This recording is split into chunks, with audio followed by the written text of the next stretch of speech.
Selamat datang di video ini. Mars, planet tetangga terdekat kita, selalu menjadi tempat yang penuh intrik dan kegembiraan bagi para penggemar ruang angkasa di seluruh dunia. Planet merah memiliki lingkungan yang keras dan tantangan cuaca ekstrim yang sulit diatasi. Namun, bagaimana jika kami beritahu Anda bahwa para ilmuwan Tiongkok telah menemukan cara agar peralatan dapat bertahan lebih lama di lingkungan yang tidak bersahabat? Ya, semua yang Anda dengar benar. Tiongkok telah merancang baterai yang sangat kuat sehingga mampu menopang peralatan di Mars selamanya.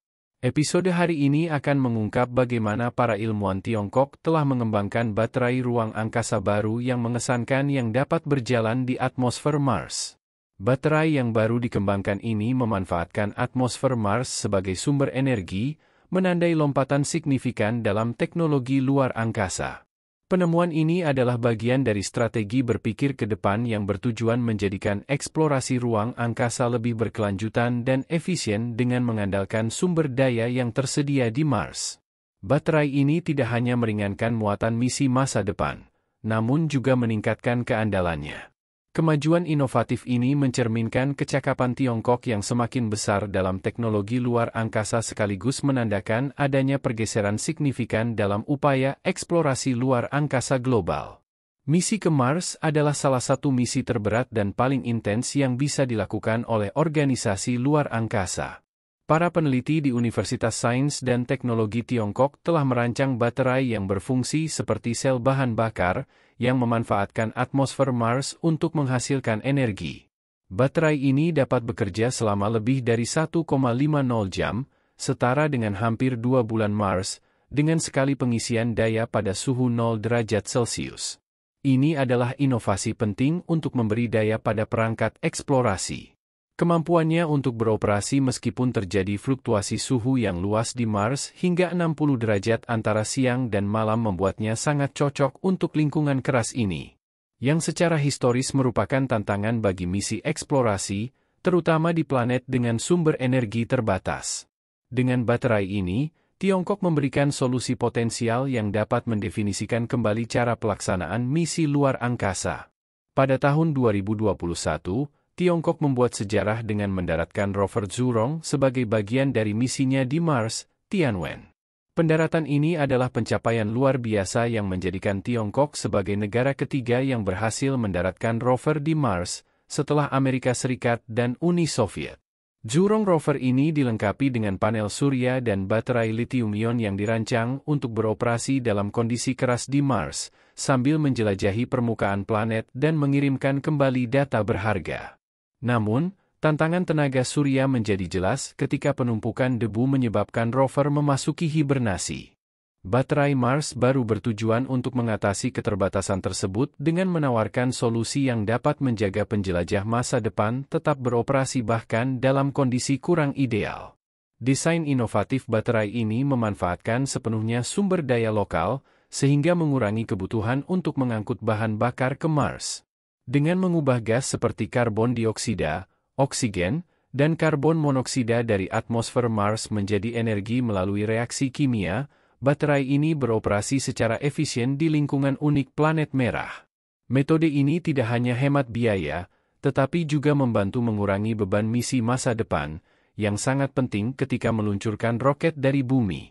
Mengingat biaya dan tantangan logistik untuk mengangkut bahan bakar ke luar angkasa sangat besar. Sebelum melanjutkan lebih jauh, beritahu kami apakah Anda menyukai videonya. Jika ya, silakan klik suka dan bagikan, dan mari kita lanjutkan. Terobosan Tiongkok dalam teknologi baterai ini dapat menurunkan biaya misi dan memungkinkan eksplorasi Mars dilakukan lebih sering. Dengan kemajuan seperti itu, tampaknya Tiongkok berada di jalur yang tepat untuk mendominasi misi luar angkasa di masa depan.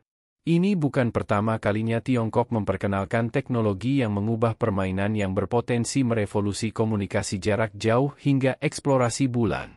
Program luar angkasa ambisius Tiongkok terus mendapatkan momentum dengan proyek-proyek besar seperti misi Chang'e ke bulan dan eksplorasi Mars Tianwen, yang semakin menunjukkan pengaruh besar badan antariksa negara tersebut. Tiongkok berulang kali membuktikan kemampuannya dalam menghadirkan teknologi canggih dan menghadapi tantangan yang mendorong batas-batas pengetahuan manusia. Baterai Mars ini bukan sekadar pencapaian teknis, melainkan simbol dari ambisi Tiongkok di masa depan. Sebagai negara dengan perekonomian terbesar kedua di dunia, Tiongkok telah menegaskan keinginannya untuk menjadi pemimpin dalam eksplorasi ruang angkasa. Misi Tianwen-1 yang berhasil mengerahkan Zhurong Rover menjadi tonggak penting dalam ambisi ini. Sebelum 2019, Tiongkok telah mengembangkan program luar angkasa yang kuat dengan misi Chang'e ke bulan, yang memberikan kontribusi signifikan terhadap pemahaman ilmiah tentang satelit alami kita.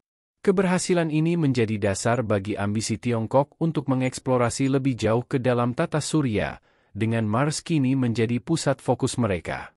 Baterai Mars baru ini melanjutkan upaya eksplorasi Mars Tiongkok. Hibernasi yang dialami Zhurong Rover karena penumpukan debu pada panel surya menunjukkan keterbatasan sumber energi saat ini. Badai debu di Mars terkenal menyebabkan masalah pada perangkat bertenaga surya yang seringkali mengurangi efisiensi dan, dalam beberapa kasus, mengakhiri misi lebih awal. Selain manfaat eksplorasi ruang angkasa, baterai ini juga menyoroti kemampuan teknis dan kecerdikan ilmiah Tiongkok. Tiongkok tidak hanya mengikuti kemajuan global dalam teknologi berbasis ruang angkasa tetapi juga unggul dalam beberapa bidang selama beberapa dekade. Rover Amerika, seperti Perseverance dan Curiosity, dilengkapi dengan baterai lithium-ion dan sumber tenaga nuklir. Namun, baterai Mars Tiongkok menawarkan alternatif baru yang dapat mengubah keseimbangan kekuatan dalam eksplorasi luar angkasa. Kini, Tiongkok tidak lagi sekadar peserta dalam perlombaan antariksa, melainkan memposisikan diri sebagai pemimpin global. Bisakah baterai ini menjadi kunci untuk membuka misi jangka panjang yang lebih maju di Mars? Mari kita tunggu dan lihat. Para peneliti Tiongkok juga terus berupaya meningkatkan baterai ini, menunjukkan komitmen jangka panjang mereka terhadap eksplorasi ruang angkasa. Mereka telah mengatasi tantangan seperti penguapan elektrolit di bawah tekanan rendah dan bahkan mengembangkan baterai Mars versi solid state. Peningkatan ini dapat membuat baterai ruang angkasa di masa depan lebih andal, efisien, dan tahan lama. Dengan fokus pada peningkatan kinerja baterai-baterai ini, Tiongkok meletakkan dasar bagi era baru eksplorasi di mana listrik tidak lagi menjadi faktor pembatas dalam lingkungan luar angkasa yang keras. Implikasi dari baterai baru ini melampaui Mars. Tiongkok juga menatap masa depan eksplorasi ruang angkasa yang lebih besar, termasuk tujuan ambisius untuk mendaratkan manusia di bulan pada tahun 2030. Baterai Mars baru ini bahkan bisa diterapkan dalam eksplorasi bulan, membantu astronot memberi daya pada peralatan mereka tanpa hanya bergantung pada panel surya atau energi nuklir. Seiring berkembangnya eksplorasi ruang angkasa, kebutuhan akan sistem energi multisumber yang andal akan semakin penting, dan Tiongkok tampaknya memimpin dalam hal ini.